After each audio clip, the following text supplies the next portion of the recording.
오늘 한국의 주요 뉴스입니다. 최근 검찰에서 쌍방울의 수사 기밀이 유출되는 초유의 사태가 일어났다. 전현직 검찰 수사관은 쌍방울 측에 수사 기밀을 넘긴 혐의로 구속까지 됐다. 수사 기밀이 유출된 이후 쌍방울그룹 실소유주로 알려진 김성태 전 회장의 도피성 출국 논란도 제기되면서 쌍방울과 검찰의 유착설까지 불거지고 있다. 이런 상황에서 과거 김성태 전 쌍방울그룹 회장이 연루된 쌍방울 주가 조작 사건의 수사를 주도했던 검사가 쌍방울그룹 임원에 재직 중인 것으로 시사저널 취재 결과 확인됐다. 그동안 법조계 안팎에서 제기됐던 쌍방울과 검찰의 유착 의혹에도 힘이 실리고 있다. 현재 쌍방울 계열사 비비안의 사회이사로 재직하고 있는 김영현 전 부장검사가 논란의 주인공이다. 그는 2014년 쌍방울 주가 조작 사건의 주범이었던 김성태 전 회장을 수사한 검사였다. 서울남부지검 증권범죄합수단 팀장이었던 김 전 부장검사는 쌍방울 주가를 조작해 수백억 원대의 시세 차익을 챙긴 혐의로 김성태 전 회장 등 피의자 9명을 구속 기소하는 성과를 올렸다. 당시 그는 쌍방울 주가 조작 사건 기소검사 4명 중 가장 고참급 검사였다. 통상 재판은 공판검사가 전담하지만 김 전 부장검사는 증인 신청도 직접 챙기며 공소 유지에 적극적으로 관여했다. 하지만 이 사건에서 김성태 전 회장은 징역 3년에 집행유예 5년을 선고받으면서 풀려났다. 그로부터 8년 뒤 김영현 전 부장검사는 자신이 수사했던 쌍방울그룹 임원이 됐다. 그는 쌍방울 주가 조작 사건 이후 대검 방위사업 비리 합수단과 중앙지검 외사부 부장검사 등을 거쳤으며 지난해 2월 검사 생활을 마쳤다. 김 전 부장검사는 퇴직 후 한 달 만에 쌍방울 계열사 비비안 사회이사로 이름을 올리면서 과거 자신이 구속했던 피의자 회사에 취업한 것이다. 물론 김 전 부장검사는 지난해 공직자 취업심사를 거쳐 취업 가능 판정을 받았다. 검사 시절 수사했던 기업의 재취업해 전관예우를 받는 걸 방지하는 공직자윤리법 취업제하는 검사 등 공무원에 대해 퇴직 전 5년간 소속됐던 부서 및 기관 업무와 연관이 없는 곳만 취업할 수 있도록 하고 있다. 김 전 부장검사가 쌍방울 주가 조작 사건을 수사한 건 8년 전이기 때문에 공직자윤리법을 위반한 건 아닌 것으로 보인다. 쌍방울그룹 측과 김영현 전 부장검사 역시 적법한 절차를 거쳤다고 해명했다. 쌍방울그룹의 한 관계자는 김성태 전 회장과 김영현 전 부장검사가 쌍방울 주가 조작 사건을 계기로 사회이사에 온 것은 맞다면서 악연으로 만났지만 김성태 전 회장이 김 전 부장검사에게 사회이사직을 제안했다. 적법한 절차를 거쳤기 때문에 문제될 것은 없다고 말했다. 김 전 부장검사도 검사를 그만두고 나서 쌍방울의 사회이사로 있는 검사 출신 변호사에게 연락이 왔다면서 변호사가 된 마당에 사회이사직을 못할 이유도 없어서 쌍방울그룹 사회이사직을 수락했다. 취업심사에서도 문제가 없다고 해명했다. 최근 쌍방울 수사기밀 유출 사건과 관련해서도 그는 전혀 아는 게 없다고 강조했다. 하지만 검찰 안팎에서 이번에 불거진 쌍방울그룹 수사기밀 유출 배후에 전직 검사들이 관여한 게 아니냐는 목소리가 끊이지 않고 있다. 현재 쌍방울그룹을 수사하고 있는 검찰은 현직 수사관을 수사기밀 유출 혐의로 구속한 상태다. 특히 전 현직 검찰 수사관들이 줄줄이 사건에 연루되면서 쌍방울과 검찰 유착설이 불거지고 있는 모습이다. 쌍방울그룹 경영진의 횡령 배임 혐의와 이재명 더불어민주당 의원의 변호사비 대납 의혹을 수사하던 수원지검의 수사기밀 자료가 이태형 전 의정부지검 차장검사와 이남석 전 대검중앙수사부 검사가 설립한 법무법인 M에서 발견됐다는 점도 이와 무관치 않다. 두 사람은 모두 쌍방울그룹 사회이사를 지냈다. 아울러 이 전 차장검사는 이재명 의원의 변호인단으로 활동했으며 이남석 전 검사는 최근까지 쌍방울의 법률 대리를 맡아왔다. 전직 검사들도 이번 수사기밀 유출과 연관될 가능성이 높다는 게 법조계의 시각이다. 실제로 검찰은 수원지검 수사팀 소속 A 수사관이 검찰 수사관 출신 쌍방울 B 임원에게 수사기밀을 유출했으며 이 자료가 법무법인 M에 흘러 들어간 것으로 의심하고 있다. 익명을 요구한 한 검찰 관계자는 수사기밀이 발견된 곳은 전직 검사의 변호사 사무실인데 왜 검찰이 수사관들만 구속한지 모르겠다. 과연 이번 사건에 수사관만 연루돼 있을까 싶다며 수사관이 볼 수 있는 자료는 당연히 검사도 볼 수 있다. 수사기밀이 전직 검사를 통해 유출될 가능성도 배제할 수 없다고 지적했다. 실제로 수원지검은 쌍방울 수사 과정에서 수사기밀이 잇따라 유출된 정황을 다수 포착한 것으로 전해진다. 우선 올해 6월 23일 서울 용산구 쌍방울그룹 본사에 대한 압수수색 당시 이미 쌍방울 핵심 임직원들이 회사 내 PC와 휴대전화 등을 교체한 것으로 알려졌다. 또 7월 7일 더불어민주당 이재명 의원의 변호사비 대납 의혹 사건과 관련해 법무법인 M 사무실을 압수수색을 진행했는데 이곳의 PC에서도 포맷한 흔적이 나왔다고 한다. 심지어 김성태 전 회장은 수사기밀 유출 직후인 5월 말 해외로 출국해 현재까지 한국에 들어오지 않고 있다. 검찰은 이번 쌍방울 수사기밀 유출로 수사 신뢰성에 심각한 타격을 입게 됐다. 검찰총장 직무대리를 맡는 이원석 대검찰청 차장검사는 쌍방울그룹 관련 수사기밀 유출에 대해 철저한 조사를 지시했다. 아울러 검찰은 현재 해외로 출국한 김성태 전 회장을 강제 귀국시키기 위해 여권을 무효화하고 인터폴에 적색 수배를 요청하기로 했다. 여론을 의식한 검찰은 쌍방울그룹 횡령 혐의와 이재명 의원의 변호사비 대납 의혹 사건을 별건으로 수사하던 수원지검 수사팀을 통합했다. 현직 수사관과 전직 수사관 출신 쌍방울그룹 임원이 수사기밀 유출 혐의로 구속된 것이 수사팀 편성에 영향을 미친 것으로 보인다. 수원지검 내에서 수사기밀 유출 수사도 전방위로 진행되고 있는 만큼 단일 수사팀만으로는 수사 동력을 되찾기가 현실적으로 어려웠을 것이라는 분석이 나온다. 최근 2달 사이 강원 춘천 도심에서 맥주병 박스 수십 개가 쏟아지는 사고가 2차례 발생한 가운데 두 사고 모두 동일 운전자가 일으킨 것으로 알려져 논란이 제기되고 있다.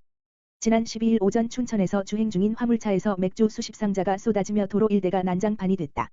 다행히 주변 시민의 도움으로 도로는 30분 만에 빠르게 정리됐다. 그러나 해당 화물차 운전자가 지난 6월 춘천에서 발생한 동일한 사고의 운전자로 알려지면서 비판의 목소리가 제기되고 있다. 당시 오비 맥주 측은 수습을 함께 도운 시민들을 찾아 감사 인사를 전하기도 했다. 한 사람이 잇따라 2번이나 사고를 냈지만 주류업체 측은 화물차주가 자신들과 직접 계약 관계가 아니라며 이번 사안과 무관하다는 입장을 보이고 있다. 이번 사고를 두고 화물차 적재물 관리에 대한 관리가 강화돼야 한다는 목소리가 높아지고 있다. 또 화물차 운반과 관련해 교육이 시급하다는 지적도 나오고 있다.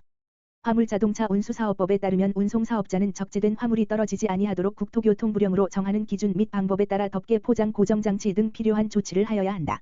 도로교통법 역시 모든 차의 적재 중량 및 적재 용량에 관하여 안전기준을 넘어서 적재한 상태로 운전해서는 안 된다고 규정하고 있다. 하이트진로 공장 3곳에서 제품 출고를 막고 시위를 벌여온 민주노총 공공운수노조 화물연대 본부가 16일 서울 강남구 하이트진로 본사를 점거했다. 경찰과 공공운수노조에 따르면 화물연대 조합원 100여 명은 이날 오전 서울 하이트진로 본사 옥상에서 점거 농성에 들어갔다. 현장에는 경찰이 출동해 있으며 물리적인 충돌은 아직 빚어지지 않았다. 파업은 지난 3월 하이트진로의 화물 위탁사인 수양물류 소속 화물차주 130여 명이 화물연대에 가입하고 운송료 인상 등을 요구하면서 시작됐다. 수양물류는 하이트진로의 계열사로 하이트진로가 지분을 100% 보유하고 있다. 앞서 노조는 그간 운임 30% 인상, 공병 운임 인상, 차량 광고비 지급 등을 요구해왔다. 이날 농성에 들어간 이들은 여기에 더해 조합원 12명의 계약 해지와 이들에게 제기한 손해배상 청구 소송, 업무방해 가처분 신청 철회도 요구 중이다. 화물연대는 경기 이천과 충북 청주에 있는 하이트진로 공장에서 농성을 벌여오다가 이달 2일부터는 강원 공장에서도 파업에 들어갔다. 노조가 화물차를 동원해 공장마다 출입로를 막아서면서 하이트진로는 여러 차례 제품 출고와 생산을 중단했다. 하이트진로는 이와 관련 화물연대가 사측의 영업을 방해하고 있다며 법적 조치 등 강경 대응을 예고하고 곧바로 실행에 나섰다. 지난 6월 24일 화물연대와 수양물류 간 첫 협상 테이블이 마련됐으나 그 사이 화물연대 조합원 132명이 계약 해지 통보를 받았다. 사측은 또 이천 청주공장 집회와 관련한 업무방해 금지 가처분 신청서를 법원에 제출한 상태다. 파업으로 인한 정확한 피해 규모는 아직 추산되지 않았다. 다만 하이트진로는 파업이 몇 달간 지속되면서 수십억 원의 피해를 본 것으로 보고 있다. 파업이 장기화되면서 곳곳에서 관련 사건 사고도 발생하고 있다. 하이트진로 관계자에 따르면 지난달 12일 새벽에는 공장 정문 앞에 불법 주정차된 화물차와 충돌한 운전자가 사망하는 일이 벌어졌다. 또 야간에 공장을 나서는 배송 차량이 날아온 물체 때문에 앞유리가 파손되는 일도 있었고 이달 4일에는 경찰의 시위 해산 시도에 저항하던 조합원 5명이 강원 공장 앞 하이트교 아래로 뛰어내렸다가 수상구조대에 의해 구조된 사건도 있었다. 다음 날인 이달 5일에는 강원 공장에서 개별적으로 제품을 출고한 차량에 화물연대 차들이 위협 운전을 가한 것으로도 전해졌다. 이날 하이트진로 본사를 점거한 인원 중 10여 명은 인화물질인 신호를 들고 옥상으로 향했다. 국민의힘이 16일 당 비상대책위원회 출범과 함께 의원총회에서 권성동 원내대표에 대한 재신임을 결정했다. 고급 공무원 비하 발언과 내부 총질 문자 메시지 파문으로 위기에 몰렸던 권 원내대표는 재신임으로 일단 한숨 돌리게 됐다. 그러나 주호영 비대위원장이 이끄는 비대위는 당장 이준석 전 당대표가 낸 효력정지 가처분 신청 등 극심한 여권 갈등을 봉합해야 하는 큰 숙제를 안고 시작하게 됐다. 국민의힘은 권 원내대표가 퇴장한 가운데 익명으로 투표를 진행했고 의원들은 권 원내대표의 재신임을 결정했다. 주호영 위원장은 의총 뒤 기자들을 만나 숫자를 확인하진 못했지만 재신임 찬성표가 압도적으로 많은 것으로 결정이 났다고 밝혔다. 비대위는 이날 비대위원 명단을 확정하며 공식적으로 닻을 올렸다. 주 위원장은 이날 의총 직후 열린 상임전국위원회에서 자신과 권 원내대표, 성일종 정책위 의장 등 당연직 비대위원 3명을 제외한 비대위원 6명의 명단을 발표했다. 초선의 엄태영 전주회 의원이 포함됐고 재선 의원을 지낸 정양석 전 의원도 합류했다. 원외 인사로는 주기환 전 국민의힘 광주시장 후보, 최재민 강원도의회 의원, 이소희 세종시의회 의원이 명단에 이름을 올렸다. 대검찰청 수사관 출신으로 윤 대통령과 함께 일했던 주 전 후보는 아들의 대통령실 근무 사실이 알려지며 논란이 일기도 했다. 이에 대해 주 위원장은 주 전 후보가 우리 당 열세 지역인 광주에서 지난 6월 지방선거 당시 15.9%를 얻은 호남 대표성을 대단히 중시했다고 말했다. 당 살림을 책임지는 사무총장에는 피감기관 공사 수주 의혹 논란이 있었던 삼선의 박덕흠 의원이 내정된 것으로 알려졌다. 한미가 16일부터 UFS 을지 프리덤 실드 연합훈련의 사전훈련이 실시된다.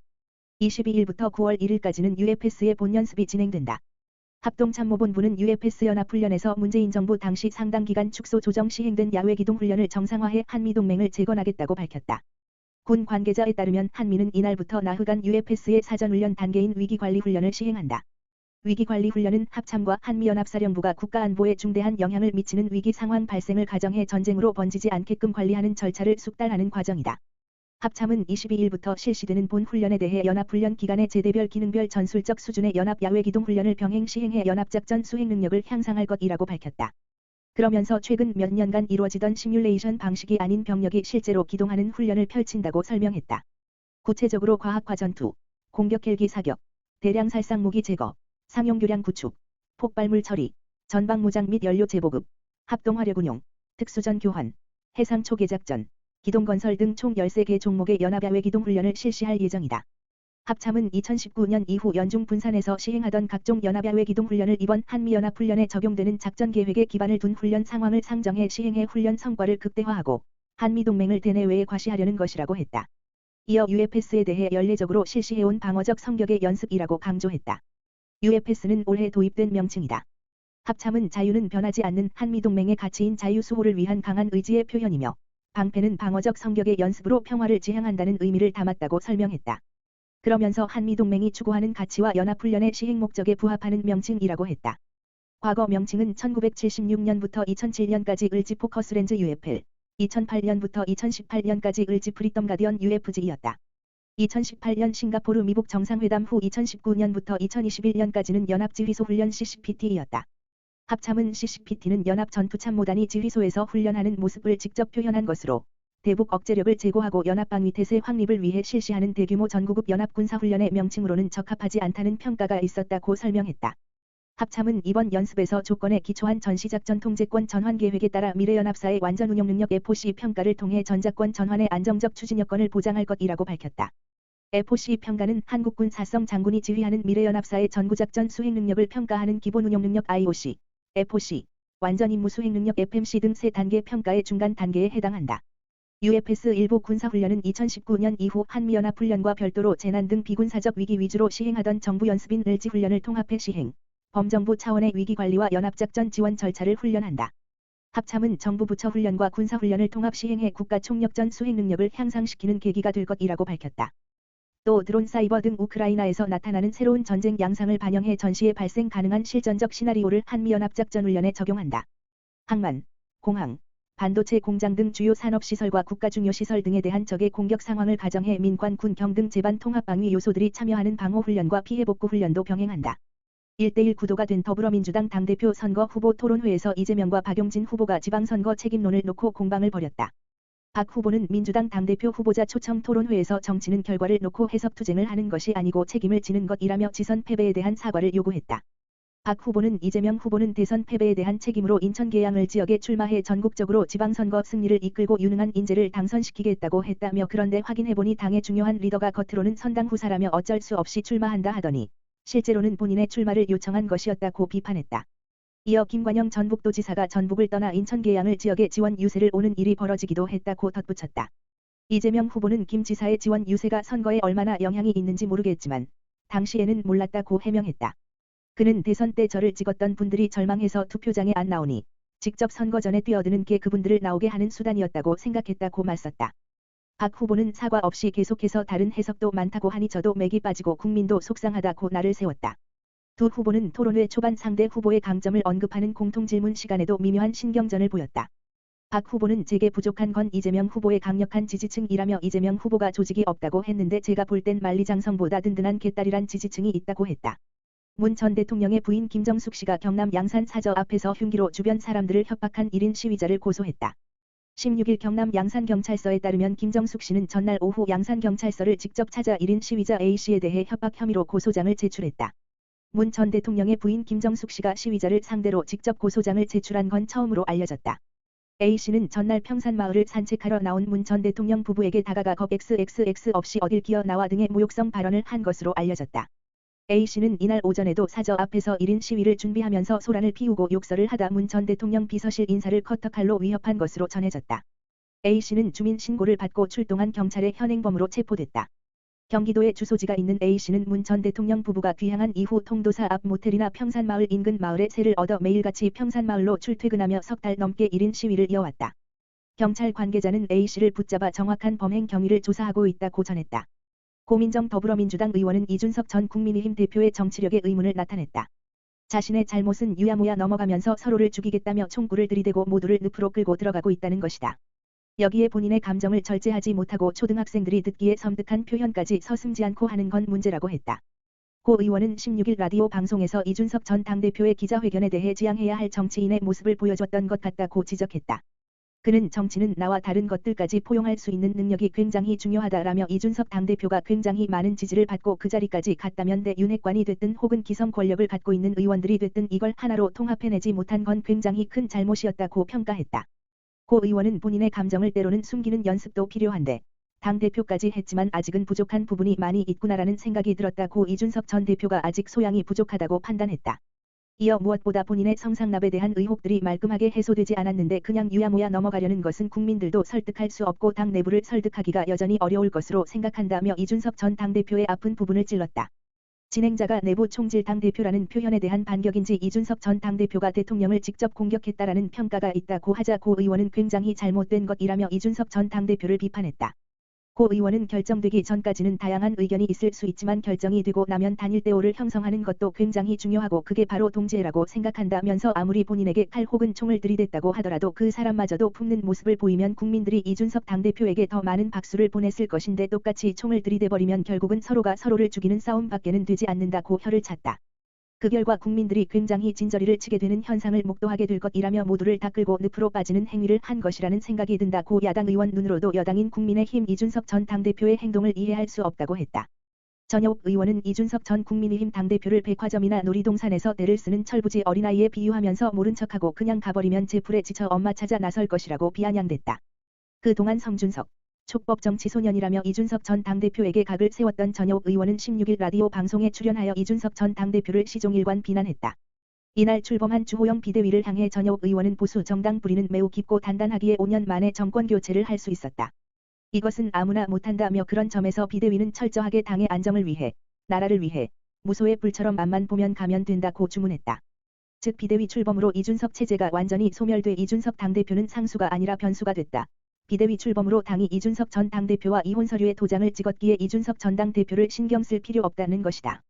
그러면서 백화점에서 막대 쓰는 아이는 잠깐 엄마가 사라져주는 것도 약이다. 그러면 얼른 엄마 찾아 나선다라며 이준석 전 당대표를 버려두고 앞만 보고 가면 된다고 했다. 지난 13일 이준석 전 당대표의 기자회견에 대해선 처음부터 끝까지 다 이해가 안 됐다며 내일 모레면 나이 40인데 막 울고 질질 짜고 이런 게 과연 거대 여당, 집권 여당의 당대표였던 사람이 할 일인가고 혀를 찼다. 이어 이해 여부를 떠나서 참 부적절한 행동으로 이준석 전 당대표로서는 안하니만 못한 기자회견이었다면서 결국 이준석 전 당대표가 원했던 건 윤석열 대통령의 칭찬, 권력의 칭찬이었다고 혹평했다. 또 이준석 전 당대표가 양고기라고 하면서 개고기를 팔았다고 한 부분과 관련해선 얼마 전 김민정 교수가 말했는데 정말 고기 성애자가 아닌가 이런 생각이 든다라며 이준석 전 당대표를 거칠게 몰아세웠다. 진행자가 이 정도면 윤석열 대통령과는 결별을 선언했다고 봐야 하냐고 묻자 전여욱 의원은 윤 대통령에게 결별을 선언했다기보다는 아직도 SOS를 치면서 나를 좀 봐주세요. 이렇게 구애를 하고 있다고 본다며 본인도 그것을 인정했다고 주장했다. 이준석 전 당대표 행보에 대해선 지금 신당 창당에 대해 아니라고 계속 강력하게 부인을 하는데 가장 강력한 부인일수록 가장 강력한 긍정이다라는 정치권 말도 있다며 장기적으로는 신당, 단기적으로는 전당대회에서 당대표를 노리겠지만 그건 가능성이 없다고 딱 잘랐다. 아울러 바른미래당 때에 아주 쓰라린 경험이 있다며 그렇기에 신당 창당도 어려울 것이라고 점친 전여욱 전 의원은 이준석에게 내일은 없다. 그래서 신경 쓸 필요 없다고 있는 힘껏 이준석 전 당대표를 밀어냈다. 우리 군이 최초로 잠수함 발사 탄도미사일 SLBM을 탑재한 3,000톤급 잠수함인 도산안창호함이 지난해 취역한 뒤 본격적으로 우리 영해를 지키는 임무에 투입된 사실이 확인됐다. 해군은 지난주 도산안창호함을 실전 배치했다. 이 함은 지난 2018년 진수되고 2021년 8월 해군에 취역해 1년 남짓한 전력화 과정을 거치는 중이었고 최근 이를 모두 마무리해 실전 배치됐다. 도산 안창호급은 우리나라 최초의 3,000톤급 잠수함으로 기존의 독일 기술을 도입해 만든 장보고급, 손원 1급과는 달리 설계부터 건조까지 모두 우리 기술로 이루어졌다. 원자력 추진이 아닌 재래식 방식이지만 공기부료 추진체계 아이브를 탑재해 몇 주 동안 수중 작전을 할 수 있다. 거기에 SLBM을 발사할 수 있는 수직 발사대 BLS를 6기 탑재, 적국 인근 바다에 몰래 침투해 목표를 정밀 타격할 수 있다. 우리 군이 개발해 도산 안창호함에 탑재한 SLBM은 현무 2 탄도미사일을 기반으로 만들어졌다.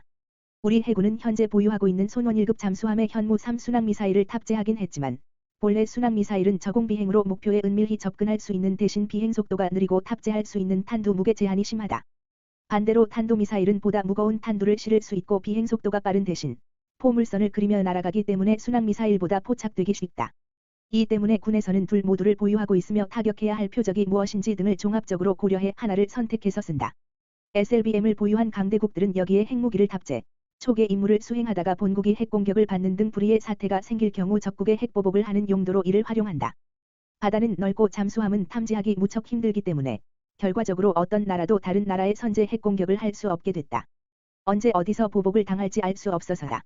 이러한 이점을 지닌 잠수함은 작전적 측면에서 매우 은밀하게 움직일 수 있다는 효용성뿐만 아니라 처음부터 전쟁이 일어나지 않게 감시하고 막을 수도 있다는 전략적인 의미를 함께 지니고 있다. 현재 해군은 깊은 바다에 잠수함을 보내 북한을 포함한 주변국 잠수함의 침투 등을 감시하는 초계 임무 등에 투입하고 있다. 물론 우리가 핵무기를 보유하고 있지 않기에 강대국들 잠수함들만큼의 능력을 발휘할 수는 없긴 하다. 군 관계자는 SLBM을 탑재한 잠수함이 인근 바다에 있다는 점을 이용해 유사시 적국의 경고를 보내고 억지력을 발휘할 수 있다며 핵무기를 가지고 전 세계를 대상으로 작전을 펼치는 미국 잠수함과 같을 수는 없겠지만 실제로 미사일을 쏘느냐 아니냐를 떠나 그런 SLBM 능력을 갖춘 잠수함이 인근 바다에서 작전을 하고 있다는 점은 상징적 의미가 크다고 말했다. 은행권 주택담보대출 금리가 가파르게 상승할 전망이다. 주담대 변동금리의 기준이 되는 7월 코픽스 지수가 전달보다 0.52%포인트나 높아졌기 때문이다. 지난달 13일 한국은행 금융통화위원회가 사상 처음으로 기준금리를 한꺼번에 0.5%포인트 올리는 빅스텝을 밟았는데 본격적으로 시중은행 대출 금리에 반영되기 시작한 셈이다. 변동금리로 대출받은 사람의 이자 폭탄이 현실화될 것으로 보인다. 은행연합회는 16일 신규 취급액 기준 7월 코픽스가 전달보다 0.52%포인트 상승한 2.90%를 기록했다고 밝혔다. 지난 2013년 3월 2.85% 이후 9년 만에 최고치다. 0.52%포인트 상승폭도 은행연합회가 2010년 1월 신규 취급액 기준 코픽스를 발표한 이후 가장 크다. 전달 0.4%포인트 최대 상승폭 기록을 한 달 만에 갈아치웠다. 코픽스는 국내 8개 은행이 조달한 자금의 가중평균금리로 시중은행이 실제로 취급한 예적금, 은행채 등 수신 상품의 금리 변동이 반영된다. 지난달 예적금 금리가 3%대까지 상승한 만큼 은행 입장에서는 여신을 위한 자금 조달 비용, 즉 원가가 올랐고 이에 따라 대출 금리도 오르는 수순이다. 시중은행의 주택담보대출의 변동금리도 17일부터 당장 상향 조정된다. 국민은행은 연 3.92에서 5.32%이던 주택담보대출의 변동금리를 연 4.44에서 5.84%로, 우리은행은 연 4.79에서 5.59%에서 연 5.31에서 6.11%로, 농협은행은 연 4.01에서 5.01%에서 연 4.53에서 5.53%로 모두 인상할 예정이다. 16일 인천 미추홀경찰서는 14세 A군 등 중학생 2명을 특수강도 혐의로 체포해 조사하고 있다고 밝혔다. 이들은 이날 오후 미추홀구에 있는 한 편의점에서 점원인 20대 여성 B씨를 폭행하고 매장 카운터에 있는 돈통에서 현금 20여만 원을 빼앗은 혐의를 받는다. 범행 당시 일당 중 한 명은 특정 상품 위치를 묻는 수법으로 B씨를 카운터 밖으로 나오게 한 뒤 그의 목을 조르며 폭행했다. 그 사이 다른 이는 빈 카운터에서 돈을 훔쳤다. 다만 이들의 범행은 편의점 안으로 들어온 한 시민에 의해 발각됐다. 범행 장면을 목격한 시민은 재빨리 A군을 붙잡았다. 다른 한 명은 도주했지만 추적에 나선 인근 지구대 경찰에 의해 30분 만에 편의점 인근에서 체포됐다. A군 일당은 만 14세가 넘어 촉법소년에는 해당하지 않는 것으로 전해졌다. 이들은 경찰 조사 과정에서 돈이 필요해서 범행했다는 취지로 진술했다. 경찰 관계자는 추가 조사를 진행한 뒤 A군 등에 대한 구속영장 신청 여부를 검토할 계획이라고 했다. 특수강도는 타인의 재물을 갈취하거나 기타 재산상의 이익을 취득하는 과정에서 흉기를 수반하거나 2인 이상의 집단이나 무리가 분담한 것이 인정되는 경우 성립하는 범죄다. 일반 강도죄보다 처벌 수위가 높으며 상습범일 경우 10년 이상의 징역 또는 무기징역까지 선고받을 수 있다. 자신이 낳은 아이를 방치해 숨지게 한 뒤 쓰레기 봉투에 담아 유기한 20대 산모가 징역형의 집행유예를 선고받았다. 광주지방법원은 영아살해, 사체 유기 혐의로 기소된 A씨에게 징역 2년의 집행유예 3년을 선고했다고 16일 밝혔다. 재판부는 A씨에게 백내순 시간의 사회봉사와 5년간 아동 관련 기관의 운영, 취업, 사실상 노무 제공의 금지도 명령했다. A씨는 지난해 5월 27일 전남 여수의 자택 화장실에서 낳은 아이를 방치해 숨지게 한 혐의로 재판에 넘겨졌다. 조사 결과 A씨는 미혼인 상태로 아이를 낳았고 부모와 남자친구 등에 알려지는 것이 두려워 이 같은 범행을 저질렀다. A씨는 당시 신생아를 바지로 싸서 쓰레기 봉투에 담은 뒤 집안 내부 특정 공간에 유기했다가 함께 사는 친구로부터 악취가 난다는 이야기를 듣고 경찰에 자수했다. A씨는 경찰 조사에서 원치 않은 임신과 출산으로 괴로워하다가 범행했다는 취지로 진술한 것으로 전해졌다. 재판부는 사람의 생명은 어떤 경우에라도 포기할 수 없고 절대적으로 보호돼야 하는 가치라며 피고인은 갓난아기인 피해자의 목 부위를 눌러 사망에 이르게 했을 뿐만 아니라 사체를 유기해 그 죄질이 결코 가볍지 않다고 판시했다. 다만 피고인은 지적 능력이 실생활 연령에 비해 상당히 지연된 전반 발달장애 상태인 점, 홀로 분만을 하고 극도의 신체적 탈진과 정신적 흥분 상태에서 두려움으로 이 사건 범행에 이르게 된 점, 범죄 전력이 전혀 없는 초범이며 수사기관에서 자신의 범행 사실을 시인한 후 반성하는 점 등을 고려했다고 밝혔다. 경찰이 지난 3월 대통령 선거 당시 인천의 한 투표소에서 부정선거 의혹을 제기하며 개표를 앞둔 투표함 이송을 막은 유튜버들에 대해 구속영장을 신청했다. 인천경찰청 광역수사대는 인천에서 부정선거 의혹을 주장하면서 투표함 이송을 방해한 혐의로 A씨 등 유튜버 2명의 구속영장을 신청했다고 16일 밝혔다. 경찰은 또 같은 혐의로 B씨 등 보수 성향 유튜브 채널인 가로세로 연구소 관계자 4명을 불구속 입건했다. 경찰에 따르면 A씨 등은 지난 3월 9일 오후 8시께 인천시 부평구 지역 개표소 주차장에서 투표함 이송을 막아 선거 업무를 방해한 혐의를 받고 있다. 이들은 누군가가 투표함을 들고 옮겼다며 부정선거 의혹을 제기한 뒤 다음날 오전 4시 30분까지 8시간 넘게 투표 사무 관계자들과 대치했다. A씨 등은 경찰 조사에서 부정선거가 의심돼 투표함 이송을 막았다고 진술했다. 공직선거법 제244조에 따르면 선관위 직원, 투표관리관, 투표사무원 등 선거사무에 종사하는 사람을 폭행 및 협박하거나 투표용지 등을 손괴, 훼손, 탈취한 자는 1년 이상 10년 이하의 징역 또는 500만 원 이상 3천만 원 이하의 벌금형에 처한다. 그러나 법원은 이들에 대한 구속영장을 모두 기각 처리했다. 인천지방법원은 광범위한 수사를 통해 상당한 증거 자료가 확보된 것으로 보인다며 피의자 구속 사유와 필요성을 인정하기 어렵다고 기각 사유를 설명했다. 기상청은 15일 오전 4시 20분에 발표한 날씨 해설에서 이날 오후부터 중부지방에 많은 비가 올 것이라고 예보했다. 하지만 수도권 기준으로 이날 오후 4시가 넘어도 비는 시작되지 않았다. 그러자 기상청은 오후 4시 30분에 갱신된 날씨 해설에서 비가 오는 시점을 오후 6시에서 9시 사이로 늦추고 수도권의 강수량도 20에서 80mm로 줄였다. 서울 기준으로 오후 6시 30분 무렵부터 돌풍과 함께 강한 비가 쏟아지기 시작해 기상청의 예보가 맞아들어가는 듯했다. 하지만 비는 10에서 20분 정도 오는데 그쳤다. 기상청은 오후 8시 30분 다시 발표한 기상정보에서 서울, 인천, 경기 북부의 강수량을 5mm 내외로 바꾸고 호우 예비특보도 해제했다. 이날 서울 지역의 강수량은 최종 0.9mm에 그쳤다. 기상청의 예보 정확도에 대한 불만이 폭발하고 있다. 상당수 시민들은 최근 대규모 수해를 낳았던 폭우의 경우 기상이변이었던 만큼 기상청을 탓하는 이들이 많지 않았다. 하지만 지난 광복절 연휴 예보마저 빗나가자 기상청에 대한 비판의 목소리가 터져나오고 있다. 광복절 황금 연휴 기간 기상청 예보를 믿고 여행을 취소했던 이들이 많았던 탓이다. 기상청은 앞서 연휴 첫날인 13일 오전 4시에 발표한 날씨 해설에서도 수도권에 13일 오전부터 비가 시작돼 14일까지 중부지방 강수량이 최대 150mm에 달할 것이라고 예보했다. 특히 13일 오후부터는 돌풍과 함께 천둥 번개를 동반한 시간당 30에서 50mm의 매우 강한 비가 내리는 곳이 있겠다고 예보했다. 하지만 13일 오전에 잠깐 내리던 비는 오후부터 그쳤고 14일부터는 가끔 소나기가 오긴 했지만 대체로 맑은 날씨가 이어졌다. 실제 13일과 14일의 서울 강수량은 4mm, 3mm에 그쳤다. 사흘간의 연휴 기간 강수량을 모두 합쳐도 8mm에도 못 미친다. 15일 수도권 강수 시점과 강수량 예보가 계속해서 바뀐 데 대해 기상청 관계자는 예상보다 정체 전선이 빠르게 남하하면서 수도권에는 짧은 시간 강한 비를 뿌렸지만 전북과 남부지방에는 예측대로 강수가 집중되고 있다며 실환 분석을 통해서 수도권의 강수량을 줄여나갔고 예보로 소통을 한 것이라고 해명했다. 이어 여름철에는 대기의 불안정성이 크기 때문에 강수 지역도 굉장히 좁고 빠르게 지나가거나 오래 머물기도 한다며 다른 계절에 비해 예측 성능이 조금 낮은 것은 사실이라고 덧붙였다. 연휴 기간 빗나간 예보의 기상청 게시판에는 항해 글이 잇따랐다. 한 네티즌은 15일 올린 글에서 오늘 수도권 저녁부터 폭우 온다고 여기저기 설레발치더니 거의 안 왔다며 2일에서 3일 전쯤에도 수도권 비 많이 온다더니만 오보였고 근거도 없이 질러대는 것 같다며 항의했다. 다른 네티즌은 예보 믿고 일 안 해서 50만 원만 날려 먹었다며 아침에도 오늘 날씨를 못 맞추는 이런 예보가 어딨나? 중계라고 해도 어설프다고 비판했다. 기상청을 해체해야 한다는 주장까지 심심찮게 나오고 있다. 황금 연휴를 맞아 휴가나 취미활동 계획을 세웠던 사람들의 성토도 이어졌다. 서울 관악구에 거주하는 A씨는 폭우 소식에 연휴 기간 강원도 홍천 계곡으로 휴가를 가려던 계획을 취소했다. A씨는 기상청을 믿은 게 잘못이라며 집에서 날씨를 보고 있자니 화가 났다고 토로했다. 서울시가 도시 브랜드 아이서울유를 대체할 새 브랜드 개발에 착수한다. 박원순 전 시장이 2015년 아이서울유를 도입한 지 7년 만이다. 시는 국내외 호감도가 낮다는 이유를 명분으로 내세웠지만 오랜 기간 유지해온 브랜드를 바꾸는 만큼 예산 낭비라는 지적도 피할 수 없다.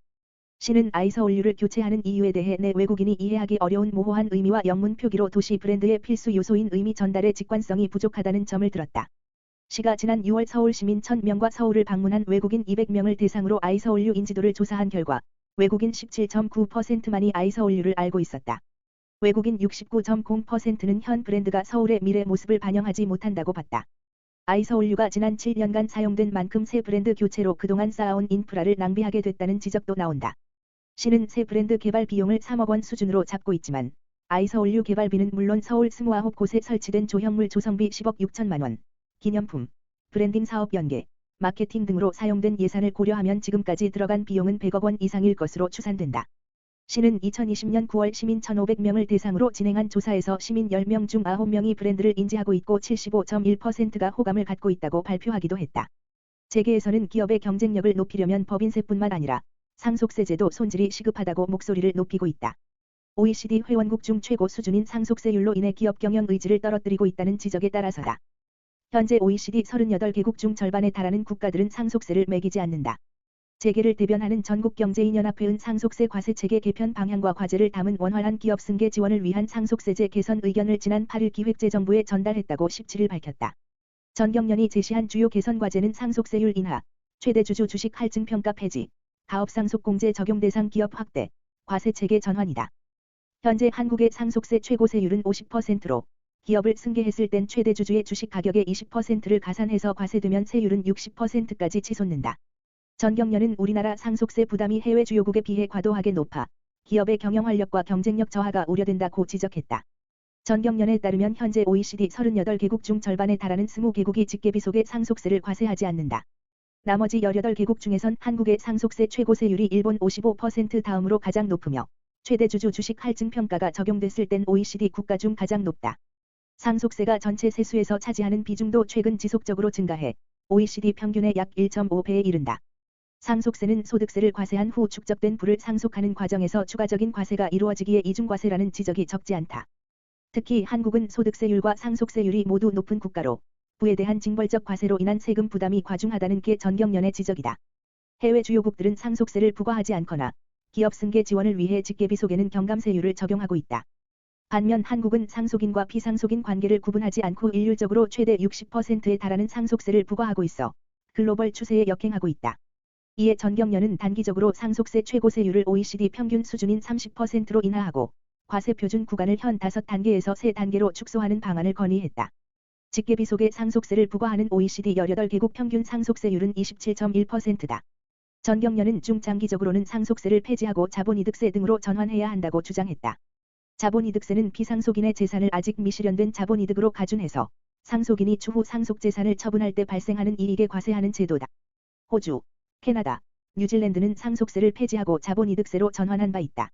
국내 전기차와 동일한 수준으로 보조금 정책의 혜택을 받는 중국산 전기차가 가격 경쟁력을 앞세워 국내 시장 점유율을 빠르게 늘려가고 있다.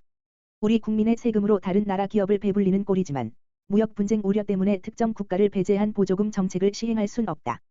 해결책으로 충전 용량, 충전 속도, 전비 등 국내 기술력이 앞선 분야를 보조금 지급 기준에 포함시켜야 한다는 의견도 나온다.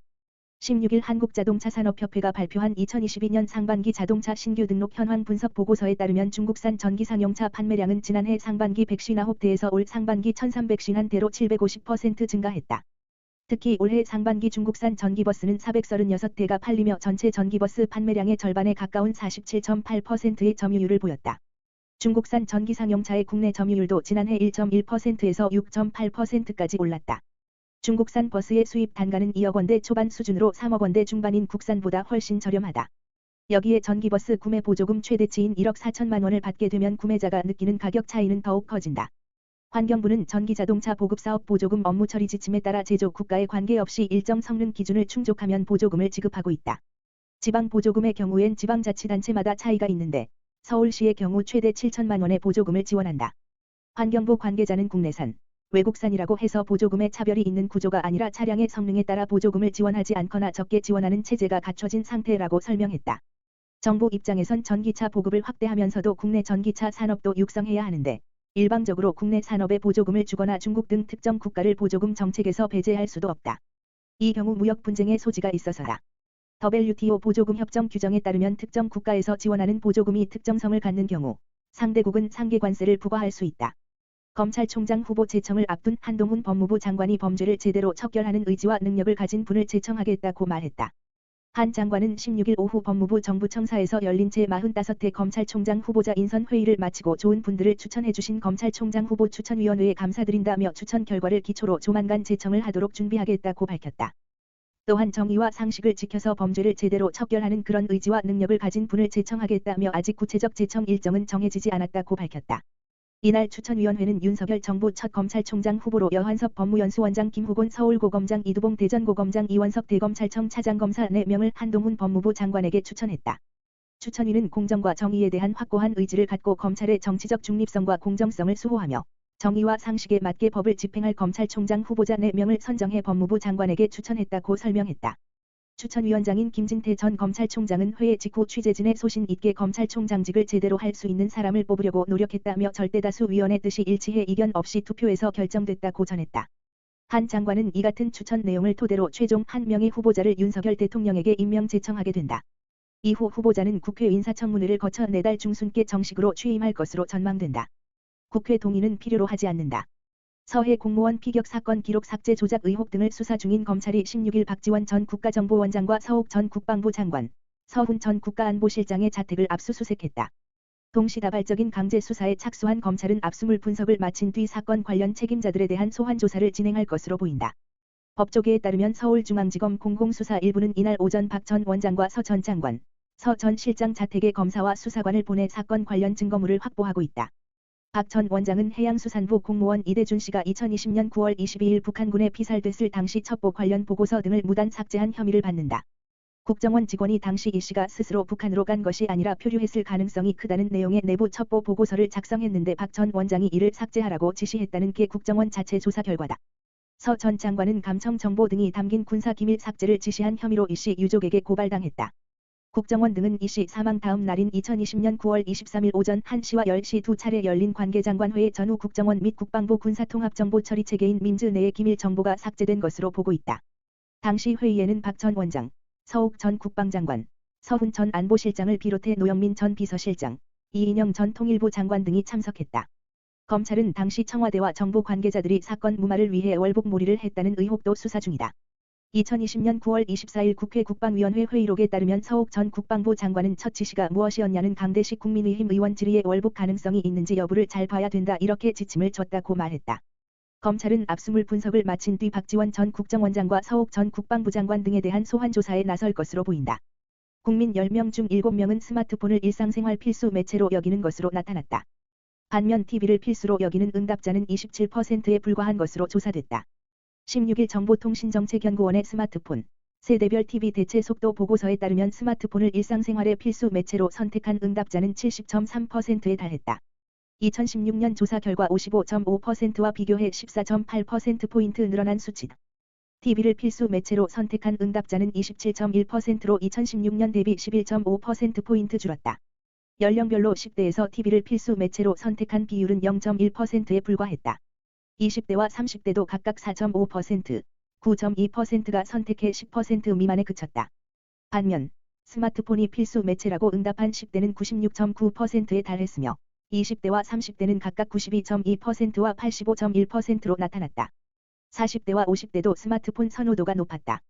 스마트폰을 선택한 응답자는 각각 84.3%와 70.4%로 TV 12.6%, 29.1%를 크게 웃돌았다.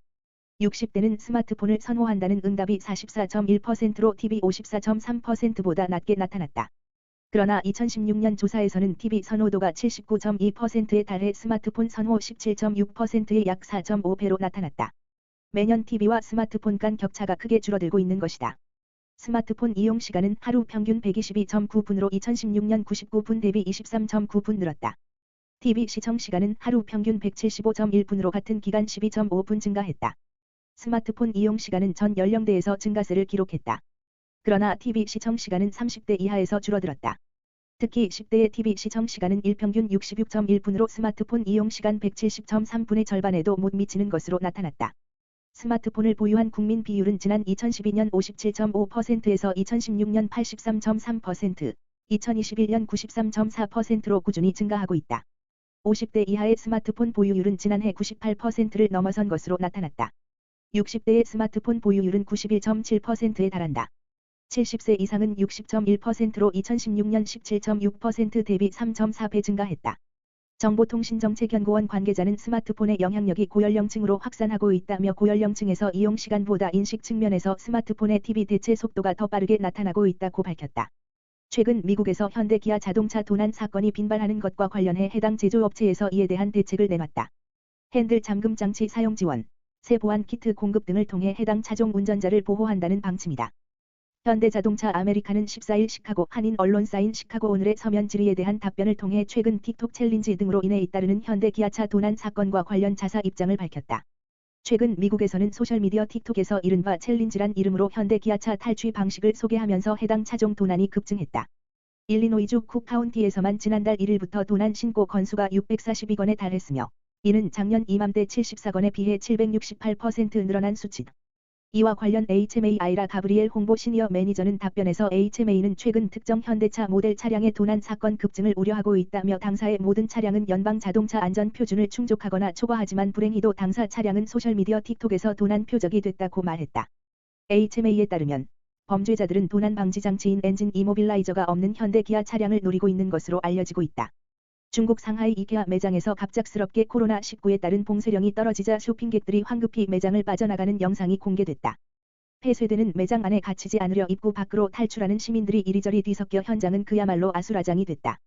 15일 BBC에 따르면 스웨덴 가구 유통업체 이케아의 상하이 쉬후이 매장에서 앞선 13일 쇼핑객들이 탈출극을 펼쳤다. 주말 쇼핑객들이 몰린 당시 긴급 봉쇄를 알리는 방송이 나오고 갑자기 당국자들이 나타나 출구를 강제로 닫으려 하자 안에 있던 쇼핑객들이 문틈을 비집고 나온 것. 이날 봉쇄는 앞서 확진된 어린이의 밀접 접촉자 몇 명이 이케아 매장에 들렀기 때문이라는 게 당국 설명이다. 상하이는 올해 초 2달에 걸친 엄격한 제로 코로나 봉쇄로 사실상 도시가 마비됐던 데 이어 최근엔 긴급 봉쇄령을 내렸다. 이번 이케아 매장에도 갑자기 봉쇄령이 내려지자 그대로 안에 갇히는 상황을 우려한 쇼핑객이 필사의 탈출을 감행한 것으로 보인다. 안에 남게 된 쇼핑객은 한밤중까지 갇혀 있다가 격리시설로 이동한 것으로 알려졌다.